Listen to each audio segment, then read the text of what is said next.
সানভিজ by তনির ওনার রুবায়েত ফাতেমা তনি আপুকে নিয়ে আজকে আমি কিছু কথা বলবো অ্যাজ এ একজন মানুষ হিসেবে। তো শুরুতেই বলবো যে আমার কথাগুলো হয়তো তার সামনে যদি যায়, খারাপও লাগতে পারে, ভালোও লাগতে পারে, বাট ক্ষমা সুন্দর দৃষ্টিতে দেখবেন। তবে আমার কথাগুলো আমি কেন বলেছি বোঝার চেষ্টা করবেন। তো আপনার একজন এমপ্লয়ি আছে যিনি রোজা খান, উনি আপনার ওখানে কাজ করে। আপনার ওই জায়গাটা ইনকামটা দিয়ে আপনার কিন্তু রিজিকের ব্যবস্থাটা হয়। আপনি অনেক সংগ্রামী একজন নারী, সংগ্রামী একজন উদ্যোক্তা। আপনি একটা জায়গা থেকে অনেক কষ্ট করে পরিশ্রম করে এসেছেন। মানুষ আপনাকে নিয়ে ট্রল করে বা বুলিং করে, আপনাকে নিয়ে বাজে কথা বলে, তখন আমরা কিন্তু ছাড় দেই না। যখনই আপনাকে নিয়ে কোনো ভিডিও বানাই, আপনার ভালো দিকগুলো তুলে ধরার চেষ্টা করি। পোশাক নিয়ে যখন মানুষ কথা বলে তখনও কিন্তু আমরা এর প্রতিবাদ করার চেষ্টা করি যে একজন নারীকে এভাবে পোশাক নিয়ে কথা বলা উচিত না। বাট সবকিছুর বাইরে এই যে আপনার এমপ্লয়ীদের যে টিকটক গুলো সোশ্যাল মিডিয়া ভাইরাল হয়, বিশেষ করে হ্যাঁ, টিকটকে সে টিকটক করতে পারে, তার বাসায় সে তার পেজ থেকে টিকটক করতে পারে।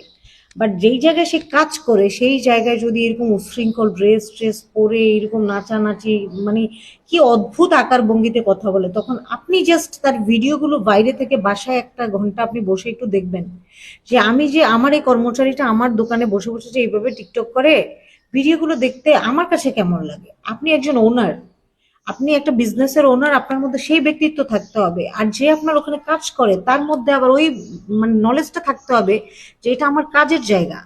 এখানে কোনো রকম 19-20 হলে আমার মালিকের সাথে কিন্তু আমার জবাবদিহিতা করতে হবে।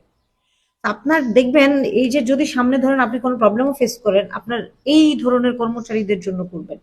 কাজের জায়গাকে রেসপেক্ট করতে হয়। আমি চাই না আপনি এত কষ্ট করে এত সংগ্রাম করে একটা জায়গা থেকে আরেকটা জায়গা অবধি পৌঁছেছেন, তো আপনার এই জায়গাটা নষ্ট হয়ে যাক।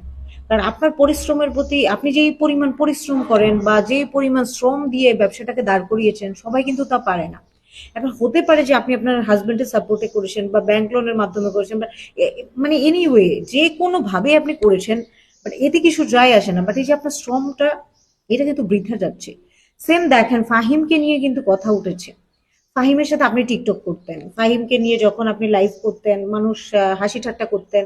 তো আপনার যেখানে বিজনেসের জায়গা, এখানে কর্মচারীদেরকে নিয়ে যদি আপনি সেখানে টিকটক করেন যে একজন ওনার হয়ে, মানে ফানি টাইপের ভিডিও বানান, তো ফাহিমকে আপনার বাসায় যাইতে অনেকে দেখছে লাইভে, এগুলো আপনিই দেখিয়েছেন। তো এই কারণে ফাহিমকে আপনি, আপনাকে মানুষ বাজে কথা বলতে সাহস পাইছে।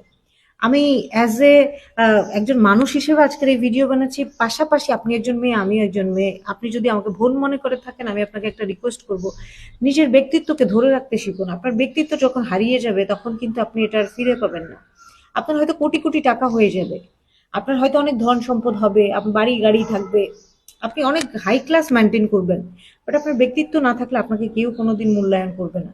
অ্যাজ এ মাদার হিসেবে আপনি আপনার সন্তানের দিকে তাকিয়ে হলেও আস্তে আস্তে এই জায়গাগুলোকে একটু ঠিক করার চেষ্টা করেন।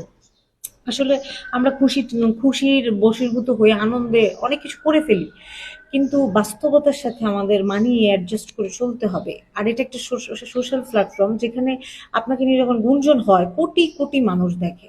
ভাই, ভিউ কামানো অনেক সহজ, ভাইরাল হয়ে যাওয়া অনেক সহজ। আপনাকে এমনিতেই মানুষ অনেক শ্রদ্ধা করবে, অনেক ভালোবাসবে, কারণ আপনাকে ভালোবাসার মতো সেই আর্টটা আপনার মধ্যে আছে। আপনার মধ্যে ভালো দিক অনেক আছে। সো ভালো থাকবেন।